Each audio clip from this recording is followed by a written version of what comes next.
Bonjour les archinautes, aujourd'hui je vais vous présenter le matériel que j'ai pour découper du carton par exemple ou du carton plume que j'utilise dans mes maquettes. Bienvenue sur Construire une maquette, c'est Raphaël de la chaîne Dessiner un plan et aussi de Construire une maquette. Alors bienvenue parce que c'est ma nouvelle chaîne et je vais faire des vidéos pour vous aider à construire vos maquettes. Professionnellement mon expérience est de plusieurs dizaines de maquettes, cependant je me considère quand même comme un faux débutant. C'est très intéressant parce que nous allons pouvoir ensemble découvrir pour moi à nouveau et pour vous nouvellement tout le matériel, mais aussi comment construire des maquettes à partir des plans que nous aurons dessinés dans Dessiner un plan. Bon, je vais mettre mon casque de chantier parce qu'on ne sait jamais, si du carton me tombe dessus, je risque d'avoir des bosses. Et on n'est pas à l'abri d'une pluie de cutter. Ça, c'est encore plus dangereux. Imaginez un cutter qui me tombe comme ça droit sur la main. Bref, je ne pourrai plus vous faire de vidéos, tuto, ce serait dommage. Alors déjà, merci pour vos abonnements, likes et puis aussi pour vos vues, parce que c'est le début de ma chaîne et comme tout début, les vidéos n'ont pas beaucoup de vues. Alors je compte sur vos partages à vos amis, architectes, collègues d'architecture, dans bâtiment, collègues de l'école d'architecture, mais aussi d'architecture d'intérieur et de décoration. Et pourquoi pas des enfants qui réalisent déjà des maquettes, quelquefois, dans leur classe, pour construire une maquette d'architecture en 3D, réellement, concrètement, à partir des plans que j'aurai dessinés et que vous aurez aussi dessinés. Parce qu'on va faire ensemble et je vais vous donner des exercices. Vous allez travailler. Et c'est comme ça qu'on apprendra plus rapidement. Donc je vous propose un tutoriel, une vidéo par semaine pour apprendre à construire des maquettes d'architecture ensemble, autant moi que vous. Et nous allons progresser ensemble. Je vais avoir des vidéos où je vous présente le matériel et je vais avoir des vidéos où on va construire une maquette ensemble à partir des plans que j'aurai dessinés dans Dessiner un plan. Comme ça, vous ferez plus facilement le lien entre les plans et les maquettes, car vous pourrez aller directement regarder comment on aura dessiné le plan qu'on va utiliser. Alors voilà le matériel que j'utilise pour découper des cartons, des rhodoïdes ou encore du carton plume. Je vous montrerai d'ailleurs tous ces matériaux dans une autre vidéo et je vous montrerai aussi comment on les découpe avec celui-là de matériel. Donc vous voyez ici j'ai 3 planches de couleur verte, de 3 tailles différentes. Celle-là est plus petite au format A3. D'ailleurs je me souviens que c'est ma planche que j'avais pendant mes études d'architecture et c'était pratique à transporter, pas très lourd parce qu'en fait quand elles sont plus grandes elles sont vraiment lourdes. Je vois qu'elle a vécu, ici on ne voit pas. Alors il y a 2 faces, ici une face verte et de l'autre côté une face noire. D'ailleurs je préfère le noir au vert. Cependant sur le vert, les quadrillages sont beaucoup plus visibles. Mais je pense qu'ils auraient pu faire ici des quadrillages en blanc. Et maintenant voici la planche à découper. C'est en plastique, il y a une armature à l'intérieur pour que ça résiste. Et c'est un format A2, vous voyez, pour format A3, pour format A3. Alors bien sûr c'est légèrement plus grand. Alors est-ce qu'on a une deuxième face de l'autre côté? Alors oui, mais elle n'est pas du tout quadrillée. Cependant, on peut aussi s'en servir pour découper. D'ailleurs, ici, on voit un petit accroc où on voit du noir et en fait, il s'agit de l'armature. Et ensuite, ma troisième planche, car je découpe des papiers qui sont vraiment grands, qui sont en rouleau et qui mesurent 80 cm de longueur, parfois 120 cm. Et on voit que c'est un format, si je mets ça là, ça c'est un format A2, donc ça c'est un format A1. Ça correspond globalement au format raisin qu'on utilise dans les écoles des beaux-arts pour réaliser des dessins, des esquisses, des croquis. Le format raisin est un format qui est utilisé très souvent. Voilà pour le matériel qu'on utilise en dessous de la découpe. Parce qu'en fait, si je découpais directement sur ma table, vous comprenez que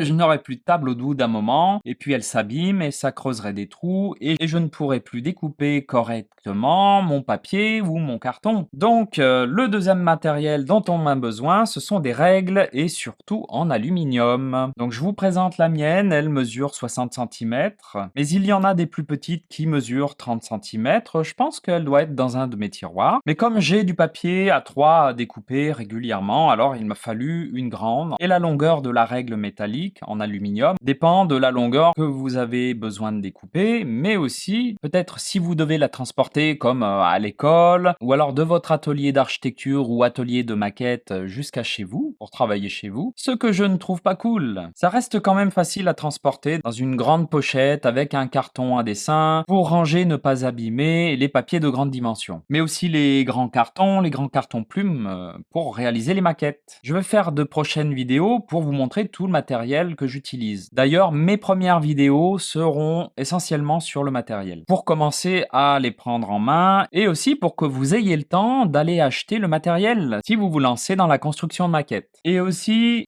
vous voyez ici que j'ai une très grande règle qui mesure 1 mètre de long. Celle-là, elle n'est pas en aluminium, elle est en métal. Elle est très pratique parce qu'elle est graduée des deux côtés. Elle a même un petit bout ici, un trou, afin de pouvoir l'accrocher sur un mur pour qu'elle prenne beaucoup moins de place parce que vous voyez, c'est pas évident d'avoir ça quelque part sur un plan de travail. D'ailleurs, c'est ce que je vais faire. Je vais planter un clou dans mon mur et pouvoir la mettre. Et comme ça, elle ne me dérangera plus parce que moi, je la mets au bout de ma table et bon, quelquefois, elle risque de tomber. Et troisièmement, voilà ce dont on a besoin pour découper du carton plume ou rhodoïde ou toute autre chose, comme aussi du balsa. C'est un bois très léger et fin qui est aussi utilisé dans les maquettes d'architecture parce que c'est magnifique d'avoir des maquettes avec du bois. Comme ça représente bien le matériau qu'on va utiliser. Donc voilà en troisième position le matériel qu'il nous faut. Donc ce sont des cutters. Moi j'en ai un petit et un grand et en fait tout dépend de l'épaisseur du matériau qu'on a besoin de découper. Par exemple s'il s'agit de rhodoïde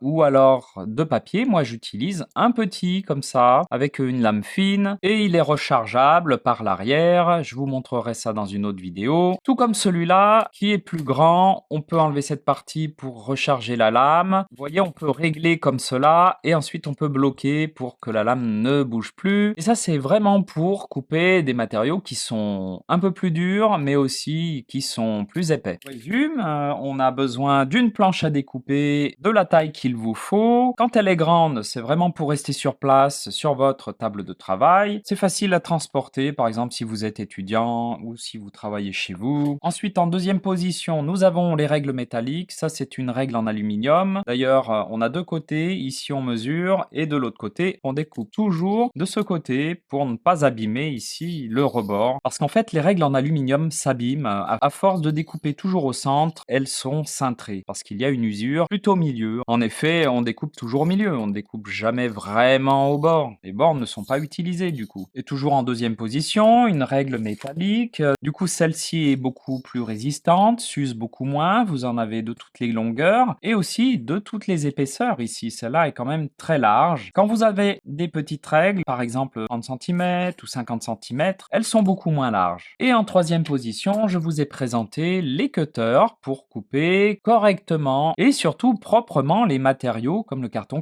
plume parce que c'est quand même relativement fragile et ça peut s'abîmer si on n'a pas le bon matériel. Bien, je suis très content d'avoir pu vous présenter et d'avoir vraiment eu le temps de travailler sur des tutos pour vous aider à construire des maquettes, mais moi aussi parce que j'adore construire des maquettes, mais franchement, j'adore. D'ailleurs, quand j'étais petit, j'ai construit énormément de maisons en Lego et je dessinais les plans en parallèle. Et voilà, nous venons de voir tout le matériel pour découper du matériel pour construire des maquettes d'architecture. Je ferai évidemment d'autres vidéos pour le reste du matériel et aussi des matériaux, des tutoriels pour construire des maquettes ensemble. Donc je vais vous donner du travail, des exercices ensemble à faire pour réaliser les mêmes maquettes, vous et moi. D'ailleurs, il faudra aller sur mon site internet pour que vous puissiez télécharger le plan qu'on va utiliser dans de nouvelles vidéos et tutoriels. Je vous donne rendez-vous chaque semaine et je m'engage à le faire. Je vous espère nombreux sur ma chaîne à regarder mes vidéos, vous abonner et aussi liker, partager s'il vous plaît au début d'une chaîne, c'est très important. Si vous êtes étudiant et que vous découvrez ma chaîne et mes vidéos, parlez-en à vos collègues étudiants, d'autant plus si vous êtes en première année ou deuxième année d'architecture où c'est là qu'on commence à construire des maquettes. D'ailleurs, il y a aussi des études pour devenir maquettiste et construire des maquettes d'architecture et de paysage, mais aussi d'urbanisme. Et ça, c'est à différentes échelles. On en parlera plus tard. Je vous annonce déjà le sujet de la prochaine vidéo. Je vais vous parler des matériaux en fait qu'on utilise pour les maquettes et qu'on découpe avec les planches à découper, cutter et règles métalliques. Et bien, c'était Raphaël de la chaîne et du blog Construire une maquette, mais aussi dessiner un plan. Je vous dis à bientôt mes archinautes dans de nouvelles vidéos et tutoriels.